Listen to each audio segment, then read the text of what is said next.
Selamat siang Tribuners, saat ini Anda menyaksikan berita terkini Lampung bersama dengan saya Mutiara. Kami akan menyajikan informasi menarik dan terkini untuk Anda dari berbagai daerah di Provinsi Lampung. Dan inilah berita terkini selengkapnya. Dishub Lampung gelar razia kartu angkutan sewa khusus. Dinas Perhubungan Provinsi Lampung menggelar razia penggunaan kartu angkutan sewa khusus atau ASK. Kegiatan razia dibantu oleh personil Polresta Bandar Lampung. Pelaksanaan razia sudah berlangsung selama 3 hari dengan sasaran pengemudi angkutan online di jalan protokol. Setelah sebelumnya di Jalan Soekarno-Hatta pada Rabu 15 Desember 2021 ini, kegiatan razia dilakukan di Jalan Raden Intan depan Hotel Amelia. Seksi Operasional UPTD Dishub Lampung Arman mewakili Kadishub Bambang Sumbogo kepada Tribun Lampung mengatakan, pihaknya menggelar razia kepada pengemudi angkutan online untuk mengambil dokumentasi mereka. Menurutnya, para pengemudi angkutan online haruslah memiliki ASK. Apalagi para pengemudi angkutan online ini membawa penumpang. Pengurusan ASK ini bisa langsung dengan aplikatornya dan juga bisa menghubungi Dishub Lampung. Hari pertama ada 15 orang yang terjaring tidak punya kartu ASK. Hari kedua di Jalan Soekarno-Hatta Bypass ada 7 orang yang terjaring. Hari ketiga di Jalan Raden Intan sampai pukul 10 waktu Indonesia Barat terdapat ada 4 pengendara yang terjaring tidak memiliki ASK. Dikatakannya pelaksanaan razia akan digelar selama 4 hari. Arman menambahkan, pihaknya ingin menertibkan para pengusaha aplikator untuk memperhatikan mobil yang bergabung dengan mereka. Jangan sampai para pengemudi angkutan online bekerja tanpa ada yang bertanggung jawab. Dishub Lampung memberikan kesempatan kepada pengemudi untuk mengurus ASK ini. Jika tidak diurus pada saat razia 1 bulan ke depan dan terjaring, maka akan dikandangkan mobil tersebut. Sejauh ini, pihak aplikator juga masih acuh dan belum menertibkan bagi mereka yang ingin bergabung.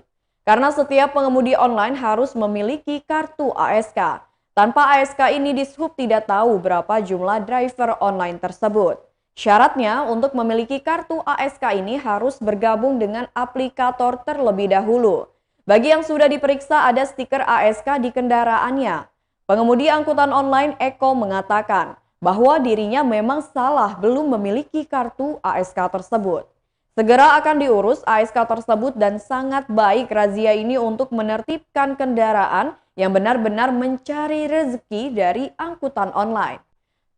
Penertiban ini baik dan memang pihak aplikator sudah mengimbaunya untuk membuat ASK tetapi dirinya lupa membuat kartunya.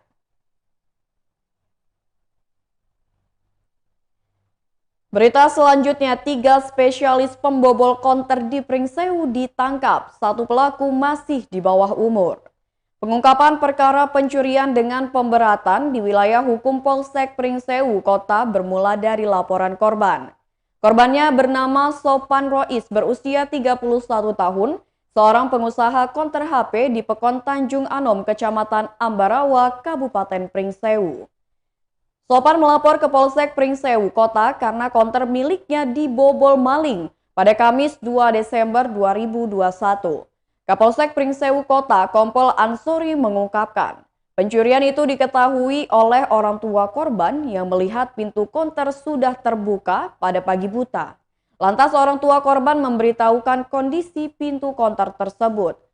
Korban lalu mengecek ke dalam konter dan sudah dalam keadaan berantakan. Meja kasir sudah dalam keadaan rusak dijebol dan barang-barang berharga telah hilang dicuri. Barang yang hilang terdiri dari voucher pulsa, uang tunai sebesar 4 juta rupiah, kabel USB, jam tangan, tas laptop, HP Oppo F7, alat servis HP, CCTV yang berada di dalam konter pun telah hilang dicuri.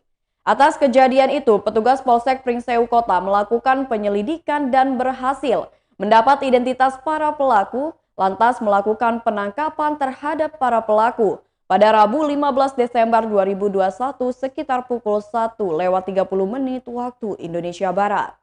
Pelaku diamankan di salah satu rumah kos yang ada di Kelurahan Pringsewu Barat, Kecamatan Pringsewu.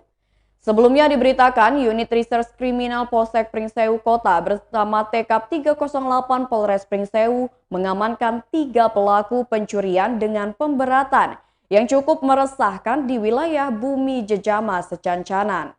Ketiganya yakni Endri Trizulfikri berusia 18 tahun, warga Kelurahan Pajaresok, Kecamatan Pringsewu, dan Novianto berusia 27 tahun, warga Desa Bandar Agung, Kecamatan Bandar Negeri Suwoh, Kabupaten Lampung Barat, serta seorang anak di bawah umur berinisial MA berusia 15 tahun, warga Kecamatan Pringsewu, Kabupaten Pringsewu. Ketiga pelaku diamankan di satu rumah kos yang berada di Kelurahan Pringsewu Barat, Kecamatan Pringsewu, Kabupaten Pringsewu pada Rabu 15 Desember 2021 sekitar pukul 1:30 waktu Indonesia Barat. 2 dari 3 pelaku ini terpaksa dilumpuhkan dengan tindakan tegas terukur karena membahayakan petugas. Kedua pelaku yang disarankan timah panas di kedua kakinya adalah Endri dan Novianto.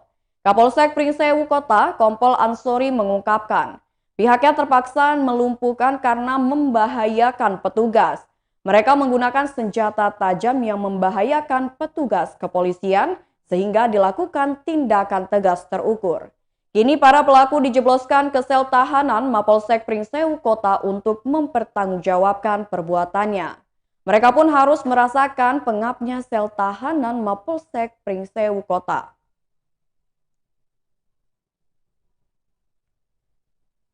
Berita selanjutnya, 8 rumah di Tanggamus tertimpa longsor.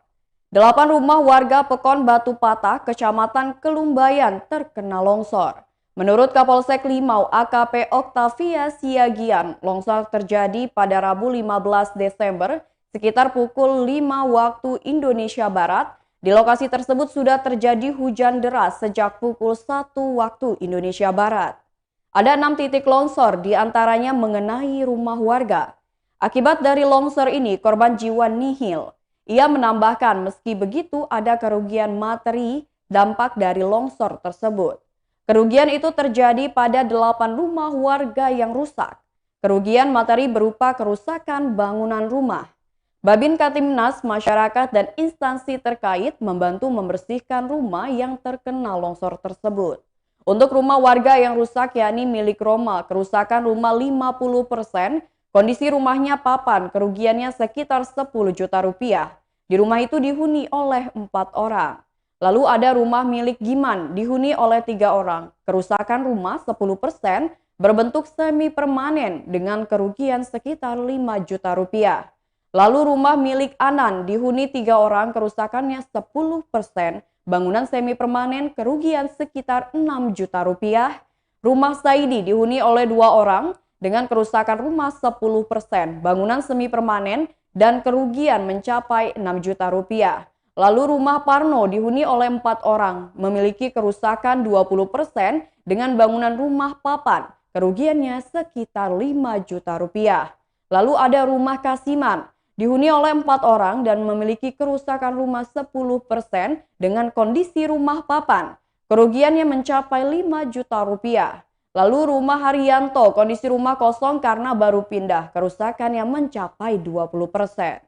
Lalu selanjutnya rumah Herianto dihuni 4 orang, kerusakan 10% dan kerugiannya 5 juta rupiah. Berupa kerusakan pondasi dan kerusakan yang menimpa rumah Giman.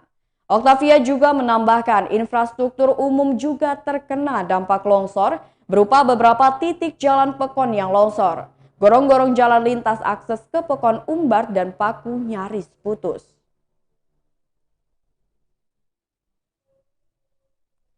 Berita selanjutnya, Pemkot Bandar Lampung akan revitalisasi trotoar. Pemerintah Kota Bandar Lampung akan merevitalisasi fungsi dari trotoar. Sebanyak 5 ruas trotoar di jalan protokol setempat akan menjadi fokusnya. Kepala Dinas Pekerjaan Umum Bandar Lampung Iwan Gunawan mengatakan, implementasi dari rencana tersebut akan dilangsungkan mulai awal tahun 2022 nanti. 4 ruas yang dimaksud antara lain Jalan Sultan Agung, Jalan Raden Intan, Jalan Ahmad Yani, Jalan Jenderal Sudirman, dan Jalan R.A. Kartini. Di awal tahun akan dimulai dari Jalan Sultan Agung, kemudian baru menyasar di Jalan Protokol Pusat Kota. Secara teknis, Iwan menyebut trotoar yang ada nantinya akan dilakukan pembongkaran sebelum dihadirkan kembali. Adapun trotoar hasil revitalisasi akan lebih lebar dan nyaman untuk masyarakat pejalan kaki. Bentuk trotoar tersebut juga sebagai sarana pelebaran drainase yang lokasinya berada di bawahnya. Di mana untuk revitalisasi drainase sendiri sudah dilakukan sejak awal tahun 2020 ini melalui program Grebek Sungai. Berita selanjutnya, santri pencak silat Lampung Utara lakukan long march menuju gedung PBNU Jakarta. Sebanyak 34 santri pencak silat Pagar Nusa se-Kabupaten Lampung Utara melakukan long march berjalan kaki. Long march dilakukan dari Bundaran Tugu Payan Mas Kota Bumi menuju gedung PBNU Jakarta. Hal ini dilakukan untuk turut memeriahkan Muktamar NU ke-34 di Lampung. Pemberangkatan 34 santri pencak silat Pagar Nusa ini dilepas oleh Ketua PCNU Lampung Utara, K. Hason, pada Selasa 14 Desember 2021 malam. Kegiatan tersebut dimulai dengan melakukan long march berjalan kaki para santri pencak silat dari Bundaran Tugu Payan Mas Kota Bumi menuju gedung PBNU Jakarta. Ketua PCNU Lampura, K. Hason Haji mengatakan, dirinya sangat bersyukur dalam rangka Muktamar NU ke-34 yang diadakan di Provinsi Lampung. Para atlet Persatuan Seni Pencak Silat Pagar Nusa melakukan long march berjalan kaki dari Tugu Payan Mas di Kota Bumi menuju gedung PBNU Jakarta. Sementara itu, KBO Satintelkam Polres Lampung Utara, Ibtu Suhaili mewakili Kapolres Lampung Utara AKBP Kurniawan Ismail menyampaikan ucapan terima kasih kepada para pengurus PCNU Lampura yang telah mengundang Polres Lampura yang ikut serta pada kegiatan yang kali ini dikarenakan acara menghadirkan para ulama di Indonesia. Muktamar NU akan digelar di kampus UIN Raden Intan Lampung. Sebagaimana diketahui, Muktamar ke-34 NU dihelat pada 23 hingga 25 Desember mendatang.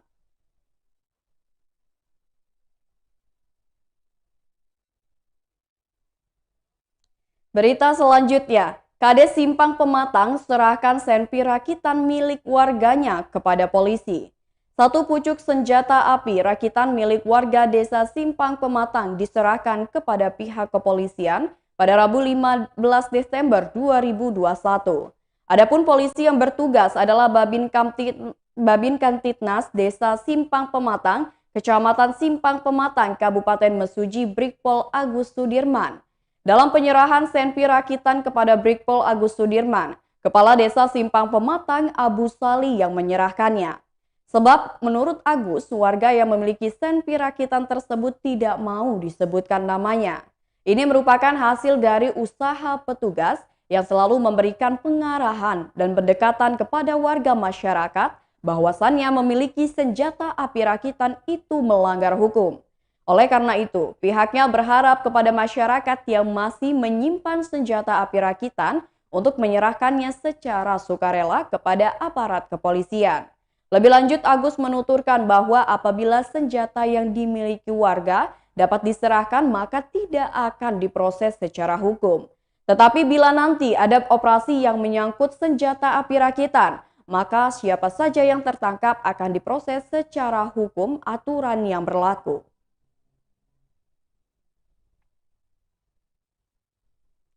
Baiklah Tribuners, itulah berita terkini Lampung bersama dengan saya Mutiara. Selamat siang dan sampai jumpa.